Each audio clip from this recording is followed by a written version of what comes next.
الحمد لله الذي جعل البيوت أمنا وسكينة وراحة وطمأنينة نحمده ونستعينه ونستغفره ونؤمن به ونتوكل عليه ونعوذ بالله من شرور أنفسنا ومن سيئات أعمالنا من يهده الله فلا مضل له ومن يضلل فلا هادي له وأشهد أن لا إله إلا الله وحده لا شريك له وأشهد أن محمدًا عبده ورسوله أرسله بالهدى ودين الحق ليظهره على الدين كله ولو كره المشركون اللهم صل على محمد وعلى آل محمد كما صليت على إبراهيم وعلى آل إبراهيم اللهم بارك على محمد وعلى آل محمد كما باركت على إبراهيم وعلى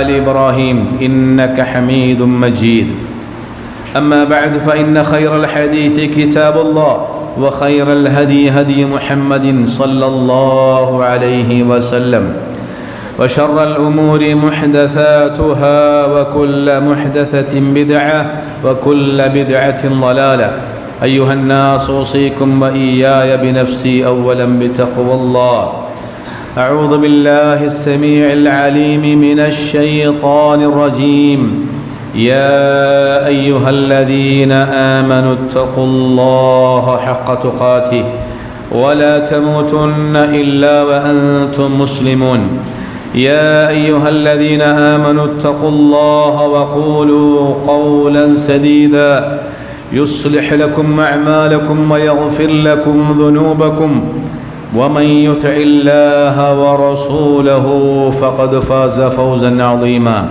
يا أيها الناس إنا خلقناكم من ذكر وأنثى وجعلناكم شعوبا وقبائل لتعارفوا إن أكرمكم عند الله أتقاكم إن الله عليم خبير يا رحمن الله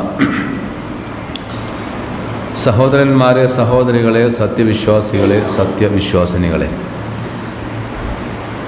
അള്ളാഹുവിൻ്റെ വിധിവിലക്കുകൾ സൂക്ഷിക്കണമേ എന്ന് ഓർമ്മപ്പെടുത്തുകയാണ്, വസിയത്ത് ചെയ്യുകയാണ്.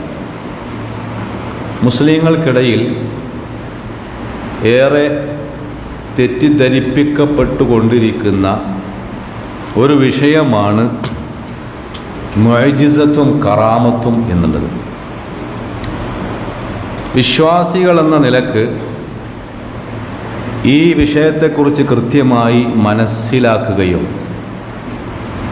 അതനുസരിച്ച് നമ്മുടെ വിശ്വാസത്തെ ക്രമീകരിക്കപ്പെടുകയും ചെയ്യേണ്ടതുണ്ട്. ഇന്ന്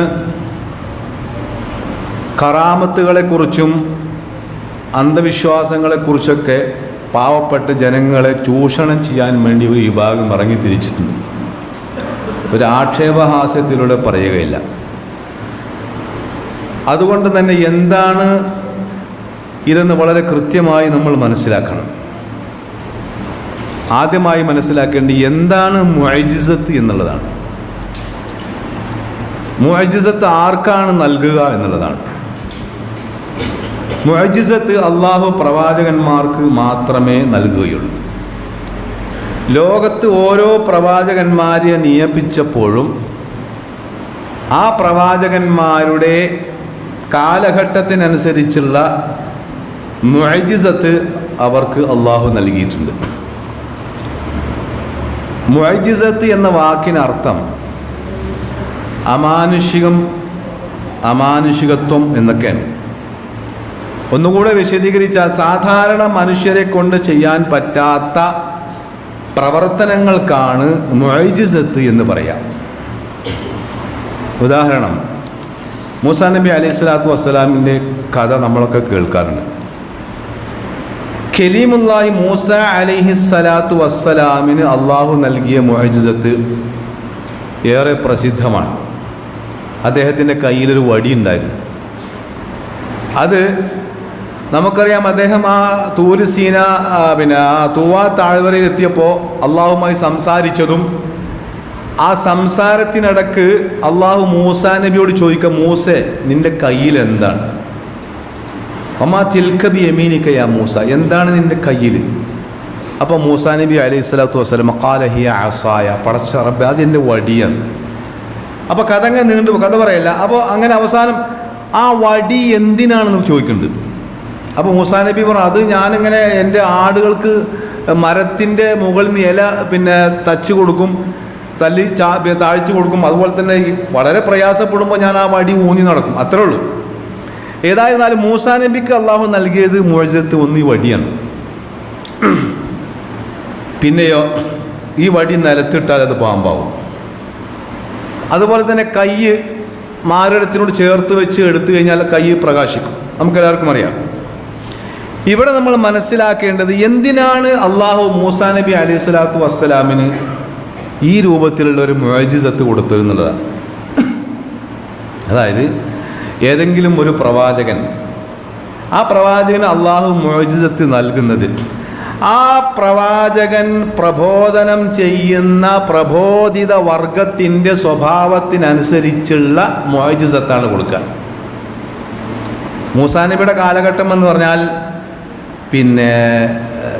മായാജാലക്കാരുടെ കാലഘട്ടം, അതുപോലെ തന്നെ ആഭിചാരക്കാരുടെ കാലഘട്ടം, അതുപോലെ മന്ത്രവാദത്തിൻ്റെ കാലഘട്ടം. അപ്പോൾ ഈ മന്ത്രവാദവും മായാജാലവും ആഭിചാരവുമൊക്കെ വളരെയധികം പ്രശസ്തിയാർജിച്ച ആ ഒരു കാലഘട്ടത്തിലാണ് മൂസാ നബി വരുന്നത്. അപ്പോൾ അതുകൊണ്ട് എന്ത് വേണം? ആ മായാജാലത്തെ വെല്ലുന്ന ഒരു മുഅ്ജിസത്ത് കൊടുക്കണം. ഇതിനിടക്കെന്ന് പറയുന്നത് വെച്ചാൽ മുഅ്ജിസത്ത് ഒരിക്കലും നമുക്ക് പഠിക്കാൻ കഴിയില്ല, പക്ഷെ മായാജാലം പഠിക്കാൻ കഴിയും.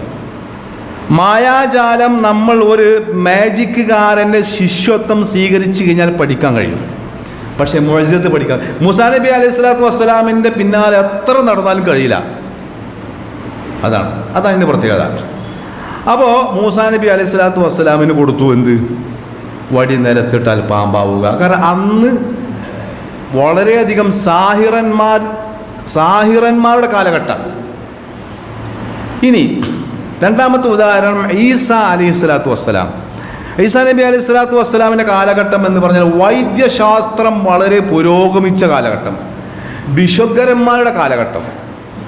അപ്പോൾ അള്ളാഹു സുബ്ഹാനഹു വ തആല ഈസാ നബിക്ക് നൽകിയത് ആ ഒരു കാലഘട്ടത്തിനനുസരിച്ചുള്ള മുഅ്ജിസത്ത്. അതെന്താ? അത് അള്ളാഹ് പറയുന്നുണ്ട്, അന്നീ അഖ്ലുഖു ലക്കും മിനത് ത്വയ്നി കഹൈഅത്തി ത്വയ്ർ. ഈസാ നബി പറയാൻ അദ്ദേഹം ഒരു പക്ഷിയുടെ ആകൃതി പോലെ കളിമണ്ണ് കൊണ്ടൊരു രൂപം ഉണ്ടാക്കും, പക്ഷിയെ പോലെ.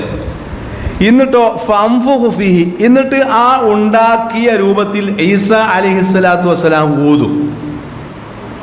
ഫതകൂനു ത്വയ്റൻ ബിഇദ്നില്ല, അപ്പോൾ അള്ളാഹുവിൻ്റെ അനുവാദം കൊണ്ട് അത് ഒരു പക്ഷിയായി മാറും, ഒരു പക്ഷിയായി മാറും. കേട്ടോ? അപ്പോൾ ഈസാ നബിയുടെ സ്വന്തം കൈകൊണ്ട് നിർമ്മിച്ച് പക്ഷിയുടെ രൂപത്തിലാക്കി ഈസാ നബി ഊതി. ആരുടെ അനുമതിയോടെ? അള്ളാഹുടെ. പിന്നെയോ അടുത്തത് വഉബ്രിഉൽ അക്മഹ വൽ അബ്റസ്, അന്ധനെയും വെള്ളപ്പാണ്ടുകാരനെയും സുഖപ്പെടുത്തും. ജന്മനാൽ അന്ധനായ ഒരു മനുഷ്യൻ.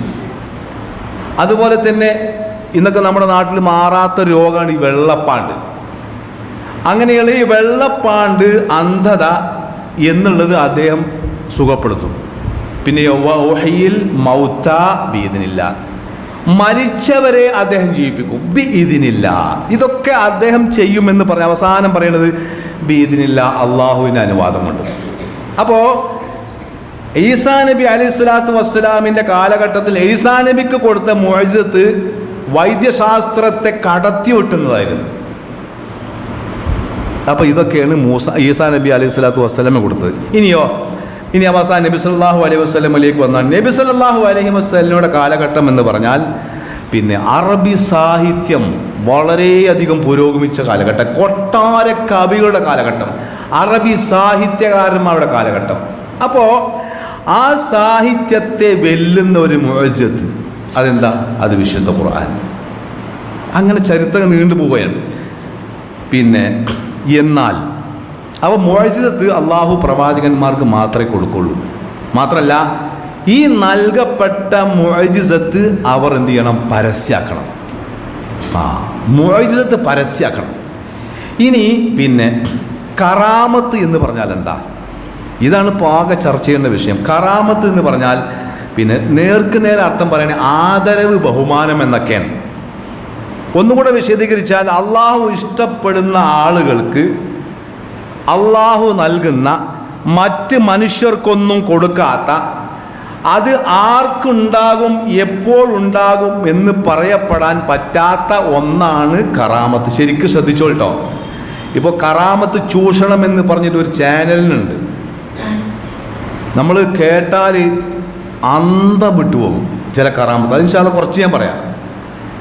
അപ്പോൾ കറാമത്ത് എന്ന് പറഞ്ഞാൽ അള്ളാഹു ഇഷ്ടപ്പെടുന്ന ആളുകൾക്ക് അള്ളാഹു നൽകുന്ന മറ്റ് മനുഷ്യർക്കൊന്നും നൽകാത്ത, എന്നാൽ അത് ആർക്കുണ്ടാകും എപ്പോഴുണ്ടാകും എന്നൊന്നും പറയാൻ പറ്റാത്ത സംഗതിയാണ് കറാമത്ത്. ഉദാഹരണം, മറിയം ബീവി, വിശുദ്ധ ഖുർആൻ പേര് പറയപ്പെട്ട ഏക സ്ത്രീ നാമം മറിയം അലൈഹിസ്സലാം. ആ മറിയം അലൈഹിസ്സലാമിന് മെഹ്റാബിൽ ഭക്ഷണം കിട്ടി, പഴങ്ങൾ കിട്ടി എന്ന് വിശുദ്ധ ഖുർആൻ. ഞാനതൊന്നും നീട്ടി പറയുന്നില്ല. മെഹ്റാബിൽ മറിയം ബീവിക്ക് ഭക്ഷണം കിട്ടി. അത് മറിയം ബീവിക്ക് നൽകുന്ന കറാമത്താണ്, മുഅ്ജിസത്തല്ല. ശരിക്കും ശ്രദ്ധിക്കുക, കറാമത്താണ്, മുഅ്ജിസത്തല്ല. എന്താ കാരണം? മുഅ്ജിസത്ത് പ്രവാചകന്മാർക്കേ കൊടുക്കുള്ളൂ. മറിയം ബീവി ആരല്ല? പ്രവാചകനല്ല, നബിയല്ല. മറിച്ച് മറിയം ബീവി വലിയത്താണ്, വലിയത്താണ്. അപ്പോൾ ആ മറിയം ബീവിക്ക് അള്ളാഹു കൊടുത്തു ഈ ഒരു കറാമത്ത്. അതുപോലെ തന്നെ അള്ളാഹുവിൻ്റെ ഔലിയാക്കൾക്ക് കറാമത്തുണ്ടാവും, അത് നിഷേധിക്കാൻ പാടില്ല. പക്ഷേ ഈ കറാമത്ത് വിശ്വസിക്കുന്നിടത്തുള്ള വ്യത്യാസം എന്താണെന്ന് വെച്ചാൽ, കറാമത്തുണ്ടാകുന്നത് ആ വലിയന് പോലും അറിയില്ല എന്നാണ്. യാസലാം. ഒരു വലിയന് കറാമത്തുള്ളത് ആ വലിയന് പോലും മനസ്സിലാവൂല എന്നാണ്. ഇനി അഥവാ മനസ്സിലായി നോക്കുക, അഥവാ മനസ്സിലായി കഴിഞ്ഞാൽ ആ വലിയ ആ കറാമത്ത് പരസ്യപ്പെടുത്താൻ പാടില്ല. യാ സലാം. ഇത് എൻ്റെ വകയല്ല. പണ്ഡിതന്മാർ, മഹാന്മാരായ സലഫ് സാലിഹ്യങ്ങളായ പണ്ഡിതന്മാർ വലിയ വലിയ ഗ്രന്ഥത്തിൽ എഴുതി വെച്ചു. എന്ത്? ശുറൂത്തുൽ വിലായത്തി കിത്മാനുൽ കറാമ. അതാണ് ഷുറൂത്തുൽ വിലായത്തി കിത്മാനുൽ കറാമ. ഒരാൾ വലിയാണ് എന്നുള്ളതിൻ്റെ ഏറ്റവും വലിയ തെളിവ്, ഏറ്റവും നമ്മുടെ നാട്ടിൽ ഒരാൾ വലിയാണ് ഏറ്റവും വലിയ തെളിവ് എന്താ? അയാളെ മുടി ആകൾ നീണ്ടിട്ടുണ്ടാവും, പല്ലൊക്കെ മുറുക്കി, പിന്നെ മുറുക്കാൻ ചോന്നിട്ടുണ്ടാവും. എല്ലാ ആളും ഇല്ല. അതുപോലെ തന്നെ നിസ്കരിക്കൂല, ഒരു നാറ്റുണ്ടാവും. ഞാനത് കളിയാക്കല്ല കേട്ടോ, എല്ലാവരും കൂടിയല്ല പറഞ്ഞത്. പക്ഷേ മഹാന്മാരായ പണ്ഡിതന്മാർ ഒരു വിലായത്തിൻ്റെ ഷർത്ത്, അതായത് ഒരാൾ വലിയാണ് എന്നതിൻ്റെ ഏറ്റവും വലിയ തെളിവ് അദ്ദേഹത്തിൻ്റെ കറാമത്തുകൾ അദ്ദേഹം മറച്ചു വെക്കും. കിത്മാനുൽ കറാമ, മറച്ചു വെക്കുന്ന. എത്രത്തോളം? അതും പണ്ഡിതന്മാർ പറഞ്ഞു. എത്രത്തോളം? ആർത്തവകാരികളായ സ്ത്രീകൾ, അവൾ ആർത്തവകാരികളായ സ്ത്രീകൾ, ഹൈദുള്ള സ്ത്രീകൾ, അവൾ ആർത്തവക്കാരിയാണ് എന്ന് മനസ്സിലാക്കാതിരിക്കാൻ വേണ്ടി എപ്രകാരം ശ്രമിക്കുവോ കേട്ടോ. ഹൈലുള്ള ഒരു സ്ത്രീ, അത് ആ ഹൈല് എപ്രകാരം അത് മറ്റുള്ള ആളുകൾ അറിയാതിരിക്കാൻ ശ്രമിക്കുമോ അത്രയ്ക്ക് ഒരു വലിയ ആ വലിയന് നൽകിയ കറാമത്ത് മറച്ചു വെക്കാൻ ശ്രമിക്കും. അതാണ് ഒരു വലിയൻ്റെ ക്വാളിറ്റി. അതാണ് മനസ്സിലായോ? അതാണല്ലോ നമുക്കറിയാലോ, മറിയം ബീവി ഒരിക്കലും അവർക്ക് കിട്ടിയ പഴം വിറ്റ് കാശാക്കിയിട്ടില്ല ല്ലോ. മൂസാ നബി അലൈഹിസ്സലാത്തു വസ്സലാമിന് നൽകിയ വടി, മൂസാ നബിയുടെ കയ്യിലുള്ള വടി തന്നെ. ആ മൂസാ നബിക്ക് ആ വടി കൊണ്ട് മൂസാ നബി കടവ് കടത്തായിരുന്നിട്ടില്ല.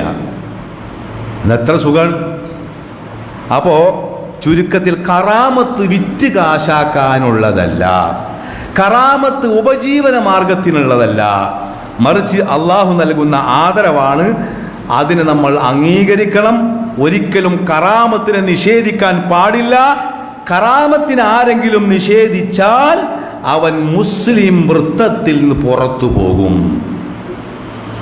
എന്നാൽ ഇന്ന് നമ്മുടെ നാട്ടിൽ കറാമത്ത് കച്ചവടത്തിലൂടെ മുസ്ലിം ഉമ്മത്തിനെ ചില പണ്ഡിതന്മാർ ചൂഷണം ചെയ്തുകൊണ്ടിരിക്കുകയാണ്. ഏതാനും ചില കറാമത്തുകൾ ഇന്ന് നമ്മുടെ നാട്ടിൽ ഈ പണ്ഡിതന്മാർ പ്രചരിപ്പിച്ചു കൊണ്ടിരിക്കുന്ന ചില കറാമത്ത് മാത്രം ശ്രദ്ധയിൽപ്പെടുത്തുകയാണ്. എന്നിട്ട് നിങ്ങൾ മനസ്സിലാക്കുക, ഈ പണ്ഡിതന്മാർ ഈ പാവപ്പെട്ട മനുഷ്യന്മാർ എവിടേക്കാണ് കൊണ്ടുപോകണം. ഇപ്പം നിങ്ങൾ മനസ്സിലാക്കി എന്ത്? കറാമത്ത് ഉണ്ടെങ്കിൽ മറച്ചു വെക്കണം. ഏതുപോലെ മറച്ചു വെക്കണം എന്ന് മനസ്സിലാക്കി. അതുപോലെ കറാമത്ത് ഉണ്ടോ ഇല്ലെന്ന് അറിയാൻ കഴിയില്ല. ഇനി കേട്ടോ, അധികം കറാമത്തുകൾ നടക്കുന്നത് കബറുകളെ മറയാക്കിയിട്ടാണ്, അല്ലേ? ഇനി ഒരു കറാമത്ത് കേട്ടോളി. പിന്നെ സത്യം തെളിയിക്കുന്ന ഒരു ജാറുണ്ട്, സത്യം തെളിയിക്കുന്ന ജാറം. ആ ജാറത്തിങ്ങൾ പോയിട്ട് ഒരാൾ കളവ് പറഞ്ഞാൽ, ഉസ്താദുമാർ പറയണം, കളവ് പറഞ്ഞാൽ അപ്പം തന്നെ രക്തം ഛർദ്ദിക്കും. ഇതൊക്കെ കുറേ കേട്ടോക്കുമ്പോഴേ പടച്ചോനെ, ഇതൊക്കെ ഈ സോഷ്യൽ മീഡിയയിൽ എല്ലാവരും കാണുമല്ലോ. അപ്പോൾ ഈ സോഷ്യൽ മീഡിയയിൽ ഈ വലിയ കുപ്പായതൊക്കെ ധരിച്ചിട്ട് ഇതിങ്ങനെ പറയുന്നത് അന്യ മതസ്ഥർ കേൾക്കുമ്പോൾ ഇതാ ഇപ്പോൾ വരെ വിശ്വാസം എന്ന് വിചാരിക്കൂലേ? നിങ്ങൾ ആലോചിച്ചോ കാണി. അതായത് അങ്ങനെ കളവ് പറഞ്ഞ ഛർദ്ദിക്കുന്നൊരു ജാറുണ്ടെങ്കിൽ ഈ കേരള പോലീസിനെ പണി കുറയില്ലേ കൂട്ടരെ? കാരണം ഇവർ ഈ കളവ് തെളിയിക്കാൻ വേണ്ടി പോലീസ് മുറ ഉപയോഗിക്കേണ്ട വല്ല ആവശ്യമുണ്ടോ? ഏതെങ്കിലും ഒരു കളവ് നടത്തിയ ഒരു പ്രതിയെ നേരെ ജാറത്തിൽക്കൽ കൊണ്ടുപോയാൽ പോരെ? ചിന്തിക്കണില്ല. ഇത് ചിരിക്കാൻ വേണ്ടി പറയില്ല. പിന്നെ അപ്പോൾ ഒന്നതാണ്. അപ്പോൾ കളവ് പറഞ്ഞ് ഛർദ്ദിക്കുന്ന ഒരു ജാറം, കാരണം ആ ജാറത്തിൽ കിടക്കുന്ന വലിയ കറാമത്ത് അതാണ്. ശരി, നിങ്ങൾ ആലോചിക്കാൻ, യാക്കൂബ് നബി അലൈഹി സ്വലാത്തു വസ്സലാമിന് പോലും ഇല്ലാത്ത കഴിവത്. എന്താ കാരണം? യാക്കൂബ് നബി അലൈഹി സ്വലാത്തു വസ്സലാമിൻ്റെ അടുത്ത് മക്കൾ വന്നിട്ട് പറഞ്ഞില്ലേ, പാപ്പ ഇന്ന് ഞങ്ങളെ കൂടെ ആടിനെ മേക്കങ്ങൾ യൂസുഫിനെ പറഞ്ഞേക്കി. കളവ് പറയണേ, കളവ് പറയാൻ. കാരണം ഇവർക്ക് യൂസുഫിനെ പറഞ്ഞ് കൊണ്ടുപോയിട്ട് കൊല്ലണം. അങ്ങനെ അവസാനം അപ്പം നിങ്ങൾ ആലോചിക്കാൻ, ഒരു പ്രവാചകന്റെ അടുത്താണ് ഈ പറയണത്, മക്കളാണ് ഈ പറയണത്. അപ്പൊ അതുപോലും മനസ്സിലാക്കാൻ യാക്കൂബ് നബി അലൈഹി സ്വലാത്തു വസ്സലാമിന് കഴിഞ്ഞില്ല. ഇവിടെ ഇനി വേറൊന്ന്, നിസ്കരിക്കാത്ത ഔലിയ. അതായത് ആ ഔലിയയുടെ പേരൊന്നും ഇവിടെ പറയില്ല, കാരണം ഇതൊരു പവിത്രമായ സ്ഥലമാണ് മിമ്പർ. അത് നിങ്ങൾ മനസ്സിലാക്കിയാൽ മതി. രണ്ട് ഇംഗ്ലീഷ് അക്ഷരത്തിലാണ് അറിയപ്പെടുക. ഈ ഔലിയെക്കുറിച്ച് ഒരു മനുഷ്യൻ പറയാണ്, അതായത് അദ്ദേഹത്തിൻ്റെ അവസാന കാലത്ത് നിസ്കരിക്കാറുണ്ടായിരുന്നില്ല. നിങ്ങൾ ആലോചിച്ചോക്കാണ്, ഈ ലോകം കണ്ടതിൽ വെച്ച് ഏറ്റവും വലിയ ഔലിയ ആരാ? സിദ്ദീഖുൽ അക്ബർ റളിയല്ലാഹു അൻഹു, അല്ലേ? അത് കഴിഞ്ഞാൽ പിന്നെ ആരാ ഔലിയ? മഹാനായ ഉമർ ഇബ്നുൽ ഖത്താബ്. ആ ഉമർ ഇബ്നുൽ ഖത്താബ് റളിയല്ലാഹു അൻഹു ശത്രുവിൻ്റെ കുത്തേറ്റ്, ഇതൊക്കെ ചരിത്രത്തിൽ പച്ചയായി കിടക്ക കൂട്ടരെ. ആ ശത്രുവിൻ്റെ കുത്തേറ്റ് അബോധാവസ്ഥയിലായി, ചോരങ്ങനെ വാർന്നൊലിക്കണം. ആ സമയത്ത് ഒരാൾ പറഞ്ഞു, ഇപ്പോൾ ഉമറിന് ബോധം വരണമെങ്കിൽ നമസ്കാരത്തെക്കുറിച്ച് ഓർമ്മിപ്പിച്ചാൽ മതി. സുബ്ഹാനല്ലാഹ്, ബോധം കെട്ട് കിടക്കാണ്, കുത്തിയേറ്റിട്ടേ. ആ സമയത്ത് ഒരാൾ പറഞ്ഞു, യാ അമീറുൽ മുഅ്മിനീൻ അസ്സലാ, അമീറുൽ മുഅ്മിനീൻ അസ്സലാ. ഇത് കേട്ടപ്പോൾ ഉണർന്നു. അസ്സലാ അസ്സലാ. നിങ്ങൾ ആലോചിച്ച്, മരണത്തിൻ്റെ അവസാനത്തിൽ പോലും തൻ്റെ മുസ്ലിം ഉമ്മത്തിന്, ജനങ്ങളെ സംസ്കാരത്തിൻ്റെ കാര്യത്തിൽ അശ്രദ്ധ ഉണ്ടാകരുതേ പഠിപ്പിച്ചു ഔലിയാക്കന്മാർ. ഇതോ നിസ്കരിക്കാത്ത ഔലിയ. രണ്ട് കയ്യിൽ വാച്ച്. നിങ്ങളൊന്ന് ആലോചിച്ചോ കാണി, രണ്ട് കയ്യിൽ വാച്ച് കെട്ടിപ്പോണ ഒരാളെ കണ്ട നമ്മളെന്താ പറയാ? അത് നിങ്ങൾ തീരുമാനിച്ചാൽ മതി. രണ്ട് കയ്യിൽ വാച്ച്, പിന്നെ ക്ലീൻ ഷേവ്. ഇതൊരു ഔലിയൻ. എന്താ ഇതൊരു ഔലിയ. എന്നിട്ടോ പിന്നെ ഈ ഔലിയയുടെ അടുത്ത് മൂസാ നബി അലൈഹി സ്വലാത്തു വസ്സലാം ഇടക്ക് വരും. ഇതൊക്കെ ആൾക്കാർ പറയണേ. മൂസാ നബി അലൈഹി സ്വലാത്തു വസ്സലാം ഇടക്ക് വരും, ഖിളിർ അലൈഹി സ്വലാം ഇടക്ക് വരും. എന്നിട്ട് സലാം പറയും, ഓല് പോവും. എന്താ ഇതൊക്കെ ഇപ്പോൾ ഈ കൗമി വിശ്വസിക്കണോ? മാത്രമല്ല, അങ്ങനെ മൂസാ നബി ഖിളിർ നബി ഇടക്ക് വന്നു പോയാൽ പിന്നെ സുജൂദ് തന്നെ സുജൂദ്. ഇതാണ് ഈ ഉസ്താദുമാർ പറഞ്ഞു കൊടുക്കുന്നത് കറാമത്ത്. ഇനി നമ്മുടെ തൊട്ടടുത്തുള്ള മഹാനായ മമ്പുറം തങ്ങളുടെ കറാമത്ത് കേൾക്കണങ്ങൾ പച്ച കള്ളാണ്. ഞാനത് പറഞ്ഞതാ, ഇതൊക്കെ നമ്മൾ മനസ്സിലാക്കണം, ജനങ്ങളെ ഉത്ബോധിപ്പിക്കണം. മമ്പുറം തങ്ങൾ കറാമത്ത് എന്ന് ഒരുപാടുണ്ട്. ഒരാൾ മമ്പുറം തങ്ങളുടെ അടുത്ത് വന്നു എന്നാണ് പറഞ്ഞത്. എന്നിട്ട് എൻ്റെ ഭാര്യ ഗർഭിണിയാണ്, പിന്നെ അപ്പം എനിക്ക് ഒരു ആൺകുട്ടീനെ വേണമെന്നാണ്, ആൺകുട്ടിയെ വേണം. അപ്പം മമ്പുറം തങ്ങൾ പറഞ്ഞത്രേ, ആണക്ക് ആൺകുട്ടീനെ ഉണ്ടാവും, ഇജ്ജ് പോയിക്കോന്നത്. അങ്ങനെ മൂപ്പര് പോയി, ഭാര്യ പ്രസവിച്ചു നോക്കുമ്പോൾ പെൺകുട്ടിയത്. ഈ മായാവി കഥകളേക്കാൾ അത്ഭുതമാണ്. പ്രസവിച്ചു നോക്കുമ്പോൾ പെൺകുട്ടിയാണ്. നേരെ തങ്ങളുടെ അടുത്തേക്ക് ചെന്നു, നിങ്ങൾ എന്ത് പണിയാണ് പറഞ്ഞത്? നിങ്ങൾ പറഞ്ഞില്ലേ ആൺകുട്ടിയാവുന്നു. അപ്പോൾ തങ്ങൾ പറഞ്ഞു അത്രേ, ജീവൻ പോയി ചെന്ന് നോക്കാം, അത് ആൺകുട്ടിയാണോ?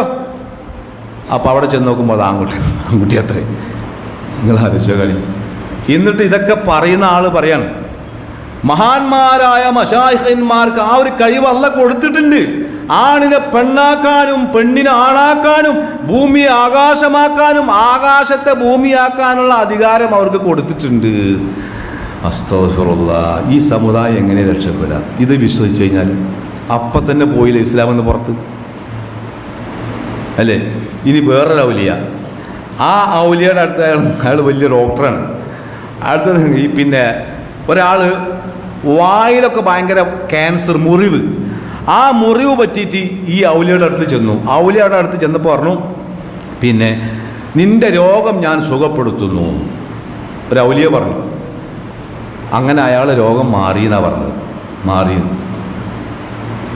അതേപോലെ തന്നെ വേറൊരാൾ വന്നിട്ട് ഞാൻ രോഗിയാണെങ്കിൽ ദുആ ചെയ്യണമെന്ന് പറഞ്ഞപ്പോൾ ഔലിയ പറഞ്ഞു അത്രേ, നിൻ്റെ രോഗം അള്ളാഹു ശിഫയാക്കും. ആദ്യം ഞാൻ സുഖപ്പെടുത്തുമെന്ന് പറഞ്ഞപ്പോൾ അയാളെ രോഗം മാറി. നിന്റെ രോഗം അള്ളാഹു ശിഫയാക്കുമെന്ന് പറഞ്ഞപ്പോൾ അയാളെ രോഗം മാറിയില്ല. ഇന്ന് ആലോചിക്കാൻ അവസാനം ആ രോഗത്താൽ അയാൾ മരണപ്പെട്ടു. അല്ലാഹ് എവിടെ? അതേപോലെ വേറൊരു ഉസ്താദിനെ കുറിച്ച് പറയാണ്, ആ ഉസ്താദിൻ്റെ മുഖത്തേക്ക് നോക്കിയിരുന്നാൽ പോലും കൂലി കിട്ടും. അസ്തഗ്ഫിറുല്ലാഹ്. നിങ്ങൾ ആലോചിച്ച് നോക്കണം. ഇത് കേൾക്കുമ്പോൾ തന്നെ ഈ ജാതി തോന്നാം. റസൂലുള്ളാഹിൻ്റെ മുഖത്ത് നോക്കി തിന്നാൽ കൂലി കിട്ടുന്ന റസൂലുള്ള സ്വഹാബത്തിനെ പഠിപ്പിച്ചിട്ടില്ല ഉണ്ടോ? അതുപോലെ തന്നെ മാറാരോഗം മാറാൻ 10,000 രൂപക്ക് മന്ത്രിച്ചൂരിയ ഒരു കുപ്പി തേൻ, ആത്മീയ ചൂഷണം. നബി സല്ലല്ലാഹു അലൈഹി വസല്ലം നേരിൽ കാണണം ആർക്കെങ്കിലും? 4,444 രൂപയുടെ സംഭവം. 4,400. ഈ 4 കണക്ക് എവിടെ നിന്നാണാവുക? സഹോദരങ്ങൾ, ഇങ്ങനെ ഒരുപാടുണ്ട്. അതുപോലെ ഒരാൾ പറയാണ്, പിന്നെ നമ്മുടെ ഇന്ത്യ മഹാരാജ്യം, ഈ ഭാരതം ഒരാൾക്ക് അള്ളാഹ് എഴുതി കൊടുത്തിട്ടുണ്ടെന്ന് പറഞ്ഞത്. ഇതൊക്കെ ആരും കേട്ട് ഞാൻ പിടിച്ച് അറസ്റ്റ് ചെയ്യും. ഇന്ത്യ മഹാരാജ്യം ഹാജ അജ്മീർ മുഈനുദ്ദീൻ ചിശ്തിക്ക് അള്ളാഹ് എഴുതി കൊടുത്തിട്ടുണ്ടെന്ന്. അപ്പോൾ ഇന്ത്യ ഭരിക്കുന്ന മൂപ്പരാണെന്നാണ്. ഇതൊന്നും ആക്ഷേപഹാസ്യത്തിന് വേണ്ടി പറഞ്ഞതല്ല. ഇതൊക്കെ ഈ ആളുകൾ പാവപ്പെട്ട നമ്മുടെ ഉമ്മത്തിന് ചൂഷണം ചെയ്യാൻ വേണ്ടി. അപ്പോൾ സഹോദരങ്ങളെ, മുഅ്ജിസത്ത് കറാമത്ത് ഒരിക്കലും അത് വെളിവാക്കാൻ പാടില്ല. യജിബു അലൈഹി അഖ്ഫാഉഹ, കറാമത്ത് മറച്ചു വെക്കൽ അത് വാജിബാണെന്നാണ് പണ്ഡിതന്മാർ പറഞ്ഞത്. അപ്പോൾ ഇതാണ് നമ്മൾ മനസ്സിലാക്കേണ്ടത്. അതുകൊണ്ട് മനസ്സിലാക്കുക, ഇതിൽ പെട്ടുപോകാതിരിക്കാൻ ശ്രദ്ധിക്കുക. ഇതിൽ പെട്ടുപോയാൽ, ഇവർ പറയുന്ന ഈ കള്ളക്കഥകളിൽ പെട്ടുപോയാൽ എന്ത് സംഭവിക്കുമെന്ന് അല്ലാഹു സുബ്ഹാനഹു വ തആല വളരെ കൃത്യമായി പറഞ്ഞു. യൗമ തുഖല്ലബു വുജൂഹുഹും ഫിന്നാർ, നരകത്തിൽ അവരുടെ മുഖങ്ങൾ ഇങ്ങനെ മറിച്ചിടുന്ന ദിവസം. സൂറത്തുൽ അഹ്സാബിൽ പറയാം, നരകത്തിലെ അപ്പം മറിച്ചിടുന്നത് പോലെ അവരുടെ മുഖം മറിച്ചിടുന്ന ദിവസം. യഖൂലൂന, ആ സമയത്ത് അവർ പറയും, യാ ലൈതനാ അതഅന അല്ലാഹ വ അതഅന റസൂല, ഞങ്ങളുടെ നാശമേ, ഞങ്ങൾ അള്ളാഹുവെ അനുസരിച്ചിരുന്നുവെങ്കിൽ, അവൻ്റെ പ്രവാചകനെ അനുസരിച്ചിരുന്നുവെങ്കിൽ എത്ര നന്നായിരുന്നു. വഖാലു, അവർ വീണ്ടും പറയുകയാണ്, റബ്ബനാ ഇന്നനാ അതഅനാ സാദതനാ വ കുബ്റാഅനാ, പടച്ചറബേ, ഞങ്ങളുടെ ഇടയിൽ നേതാക്കന്മാരെയും മൂപ്പന്മാരെയും പണ്ഡിതന്മാരെയും ഞങ്ങൾ അനുസരിച്ചു. ഫഅളല്ലൂന സബീല, അതുകൊണ്ട് അവരാണ് ഞങ്ങളെ വഴിപിഴപ്പിച്ചത്. റബ്ബനാ ആതിഹിം ലൈഫൈനി മിനൽ അദാബ്, അതുകൊണ്ട് അല്ലാഹുവേ, ഞങ്ങളെ വഴിപിഴപ്പിച്ച ആ പണ്ഡിതന്മാർക്ക്, ആ മൂപ്പന്മാർക്ക്, ആ നേതാക്കന്മാർക്ക് നീ ഇരട്ടി ശിക്ഷ നൽകണമേ. വൽഅൻഹും ലഅനൻ കബീറ, അവരെ നീ വമ്പിച്ച ശാപം ശപിക്കുകയും ചെയ്യണമേ എന്ന് നരകത്തിൽ കിടന്ന ആൾക്കാർ പറയും. അവിടുന്ന് വിലപിച്ചിട്ട് കാര്യം ഉണ്ടാവില്ല. അതുകൊണ്ട് സഹോദരന്മാർ, കൃത്യമായി വിശുദ്ധ ഖുർആനും പ്രവാചകൻ സല്ലല്ലാഹു അലൈഹി വസല്ലം ചര്യയും അതാണ് മുറുകെ പിടിക്കേണ്ടത്. അത് മുറുകെ പിടിച്ച് ജീവിച്ചാൽ മാത്രമേ വിജയിക്കുള്ളൂ. അല്ലെങ്കിൽ നേരത്തെ പറഞ്ഞ പോലെ ആ നരകത്തിൻ്റെ അവസ്ഥയിലേക്ക് എത്തിപ്പെടും. അല്ലാഹു സുബ്ഹാനഹു വ തആല സത്യം സത്യമായി മനസ്സിലാക്കുവാനും അതനുസരിച്ച് ജീവിക്കുവാനും നമുക്കെല്ലാവർക്കും തൗഫീഖ് നൽകി നമ്മെ അനുഗ്രഹിക്കുമാറാവട്ടെ. അൽഹംദുലില്ലാഹി വസ്സലാത്തു വസ്സലാമു അലാ സയ്യിദിൽ മുർസലീൻ وعلى آله وصحبه أجمعين أما بعد أيها الناس أوصيكم ثانيا بتقوى الله. ഒരിക്കൽ കൂടി അള്ളാഹുവിൻ്റെ നിയമങ്ങളും നിർദ്ദേശങ്ങളും പാലിച്ച് ജീവിക്കണമെന്ന് എന്നെയും നിങ്ങളെയും ഉണർത്തുകയാണ്, ഓർമ്മപ്പെടുത്തുകയാണ്. സഹോദരങ്ങളെ, ഇന്ന് നമ്മുടെ കേന്ദ്ര പള്ളി ഫണ്ടുള്ള ദിവസമാണ്. എല്ലാവരും നാളെ പരലോകത്തേക്കുള്ള ഒരു മുതൽക്കൂട്ടാണ് എന്ന് ഞാൻ പറയാതെ നിങ്ങൾക്കറിയാം. നമുക്കറിയാം, ഏത് സമയത്തും നമ്മൾ ഒരു അതിഥിയുടെ കൂടെ പോകേണ്ടവരാണ്. ഇത് പറയുമ്പോൾ എൻ്റെ ഒരു അടുത്ത സുഹൃത്ത്, ദീർഘകാലമായി 10-25 വർഷം മക്കയിൽ ജോലി ചെയ്തിരുന്ന ഒരു ചെറുപ്പക്കാരൻ, അപ്പോൾ അടുത്ത് ഒരു ആഴ്ച മുമ്പ് അവന് മക്കയിൽ കുറച്ചപ്പുറത്തെ സ്ഥലത്ത് റോഡ് മുറിച്ച് കിടക്കുന്നതിൽ ആക്സിഡൻറ്റ് പെട്ട് മരണപ്പെട്ടു. മനുഷ്യൻ്റെ അവസ്ഥയാണ്. അപ്പോൾ ഏത് സമയം എങ്ങനെ മരിക്കുമെന്ന് ആർക്കും പറയാൻ കഴിയില്ല. അപ്പോൾ നമ്മളൊക്കെ മരിച്ചു പോകുമ്പോൾ അവസാനം നമ്മുടെ കൂടെ പൊതിയാൻ, നമ്മുടെ മയ്യത്തിൽ പൊതിഞ്ഞ് വെക്കാനുള്ളത്, കഫംപുടയിൽ പൊതിഞ്ഞ് വെക്കാനുള്ളതൊക്കെ ഉണ്ടാവുള്ളൂ. അത് പ്രത്യേകം ഓർമ്മപ്പെടുത്തുകയാണ്. അതോടൊപ്പം തന്നെ നമ്മൾ ഇസ്ലാമിനെക്കുറിച്ച് വളരെ കൃത്യമായി ഇസ്ലാമിനെക്കുറിച്ച് മനസ്സിലാക്കേണ്ടത് ഖുർആനിലൂടെയും സുന്നത്തിലൂടെയാണ്. അതാണ്, അത് പഠിക്കാനുള്ള അവസരം എമ്പാടുമുണ്ട്. അത് നമ്മളിപ്പോൾ എല്ലാ വെള്ളിയാഴ്ചയും അസറിന് ശേഷം നമ്മുടെ പള്ളിയിൽ, നമ്മുടെ മദ്രസയിൽ വെച്ച് വിശുദ്ധ ഖുർആൻ അതിൻ്റെ സോഴ്സിൽ നിന്ന് പഠിപ്പിക്കുന്നുണ്ട്. താല്പര്യമുള്ള ആൾക്ക് വരാം. സഹോദരന്മാർ, ഇത് പഠിച്ചിട്ടില്ലെങ്കിൽ ഒരു രക്ഷയില്ല. ഇപ്പോൾ ഇന്നലെ ഒരു സ്ഥലത്ത് ചെന്നപ്പോൾ എൻ്റെ ഒരു പഴയ വിദ്യാർത്ഥി, ആ പഴയ വിദ്യാർത്ഥിയുടെ ഒരു ഇണയെ ഞാൻ കണ്ടു. അവൻ ഒരു മദ്രസ അധ്യാപകനായിരുന്നു. അപ്പോൾ അവൻ്റെ ഭാര്യയാണ്. അവൻ്റെ ഭാര്യ കണ്ടപ്പോൾ, എന്നെ കണ്ടപ്പോൾ അവർ വേറെ സ്ഥലത്തേക്ക് പോയി. അപ്പോൾ ഞാൻ അവൻ്റെ ഉമ്മയോട് ചോദിച്ചു. നോക്കുമ്പോൾ ഈ കുട്ടി വളരെ മോശമായ വസ്ത്രം ധരിച്ചാൽ പോകണം, മുടിയാകെ പുറത്താണ്, ആണുങ്ങളുടെ വസ്ത്രം ധരിച്ച്. ഇവൻ ഒരു മദ്രസ അധ്യാപകനായിരുന്നു. നിങ്ങൾ ആലോചിച്ച് നോക്കൂ, എന്താ അതിനൊക്കെ. അപ്പോൾ ഞാൻ ചോദിച്ചപ്പോൾ എത്രയോ ഒരുപാട് തവണ പറഞ്ഞു തന്നെ. അപ്പോൾ നല്ല ശ്രദ്ധിക്കുക. ഞാൻ പറഞ്ഞു വന്നത്, ഇതൊക്കെ ഈ ഒരു മാറ്റം നമ്മുടെ ജീവിതത്തിൽ. ഇപ്പോൾ നിങ്ങൾ ആലോചിച്ചാൽ, ഇപ്പോൾ ഇന്ന് ഫെബ്രുവരി 14 ഫെബ്രുവരി 14 പ്രത്യേകത എന്താ? ലോകത്ത് ചില രാഷ്ട്രങ്ങൾ വാലന്റൈൻ, പ്രണയദിനം ആഘോഷിക്കുന്ന ദിവസമാണ് ഇപ്പം ഇന്ന്. പ്രണയ ദിവസം. അത് യഥാർത്ഥത്തിൽ ക്രിസ്തുമത വിശ്വാസത്തിൽ നിന്ന് വന്നതാണ്. ഒരിക്കലും മുസ്ലിം അംഗീകരിക്കാൻ പറ്റാത്തതാണ്. കാരണം ഈ ഇന്നത്തെ ദിവസം എന്ന് പറഞ്ഞാൽ പരസ്പരം കെട്ടിപ്പിടിക്കുക, ഒരു ലൈസൻസും ഉണ്ടാവില്ല. ആദ്യത്തെ ദിവസം ലോകത്ത് പ്രണയിക്കാൻ പഠിപ്പിച്ച ഒരേ ഒരു മതം പരിശുദ്ധ ദീൻ ഇസ്ലാമാണ്. അറിയാമെങ്കിൽ ഒരേ ഒരു മതം. പക്ഷെ അത് എപ്പോഴാണ് പ്രണയിക്കേണ്ടത്? അത് വിവാഹത്തിന് മുമ്പല്ല, വിവാഹത്തിന് ശേഷം. അപ്പോൾ ഇതൊക്കെ നമ്മൾ യഥാർത്ഥ ഇസ്ലാമിൻ്റെ ചട്ടക്കൂടിൽ ഒതുങ്ങി ജീവിക്കണമെങ്കിൽ ഖുർആനും സുന്നത്തിന് കഴിയുള്ളൂ. അത് പഠിച്ചാലേ കഴിയുള്ളൂ. അത് പഠിച്ചില്ലെങ്കിൽ നമുക്ക് തീരാൻ നഷ്ടമായിരിക്കും എന്ന് പ്രത്യേകമായി ഉണർത്തുകയാണ്. അല്ലാഹു സുബ്ഹാനഹു വ തആല അവൻ്റെ ഇഷ്ടപ്പെട്ട ദാസന്മാരിൽ നമ്മെ എല്ലാവരും ഉൾപ്പെടുത്തി നമ്മെ അനുഗ്രഹിക്കുമാറാവട്ടെ. നമ്മൾ ചെയ്തു പോയിട്ടുള്ള, അറിഞ്ഞുകൊണ്ടും അറിയാതെയും ചെയ്തു പോയ എല്ലാ തെറ്റുകളും കുറ്റങ്ങളും അള്ളാഹു നമുക്കെല്ലാവർക്കും ഇട്ട് പുറത്ത് മാപ്പാക്കി തരുമാറാവട്ടെ. നമ്മൾ ചെയ്തുകൊണ്ടിരിക്കുന്ന എല്ലാ അമലുകളും അള്ളാഹു സ്വാലിഹായ അമലായി സ്വീകരിക്കുമാറാവട്ടെ. ഒരുപാട് ആളുകൾ രോഗം കൊണ്ട് പ്രയാസപ്പെടുന്നുണ്ട്. അള്ളാഹു സുബ്ഹാനഹു വ തആല അവരുടെ രോഗങ്ങളെല്ലാം പരിപൂർണമായി ശിഫ നൽകി അനുഗ്രഹിക്കുമാറാവട്ടെ. മാരകമായ രോഗങ്ങളെ തൊട്ട്, കീറി മുറിക്കുന്ന രോഗങ്ങളെ തൊട്ട് അള്ളാഹു നമ്മെ എല്ലാവരെയും കാത്തുരക്ഷിക്കുമാറാവട്ടെ. മരണപ്പെട്ടുപോയ നമ്മുടെ ഉമ്മ, നമ്മുടെ ഉപ്പ, നമ്മുടെ അരുമ സന്താനങ്ങൾ അള്ളാഹു എല്ലാവർക്കും മഗ്ഫിറത്തും മർഹമത്തും നൽകി അനുഗ്രഹിക്കുമാറാവട്ടെ. അവരുടെ ഖബർ അള്ളാഹു സ്വർഗ്ഗത്തോപ്പാക്കി മാറ്റുമാറാവട്ടെ. മരിക്കുന്ന സമയത്ത് ലാ ഇലാഹ ഇല്ലല്ലാ എന്ന് ചൊല്ലി മരിക്കുന്ന യഥാർത്ഥ സൗഭാഗ്യവാന്മാരിൽ അള്ളാഹു നമ്മെ എല്ലാവരെയും ഉൾപ്പെടുത്തി അനുഗ്രഹിക്കുമാറാവട്ടെ. اللهم يغفر للمؤمنين والمؤمنات والمسلمين والمسلمات الأحياء منهم والأموات إنك مجيب الدعوات يا قاضي الحاجات. اللهم أعز الإسلام والمسلمين وأذل الشرك والمشركين. اللهم أحينا على الكتاب والسنة وأمتنا مع الإيمان والتوبة. ربنا آتنا في الدنيا حسنة وفي الآخرة حسنة وقنا عذاب النار. ربنا تقبل منا إنك أنت السميع العليم وتب علينا إنك أنت التواب الرحيم واغفر لنا يا غافر المذنبين آمين برحمتك يا أرحم الراحمين وصلى الله على نبينا محمد.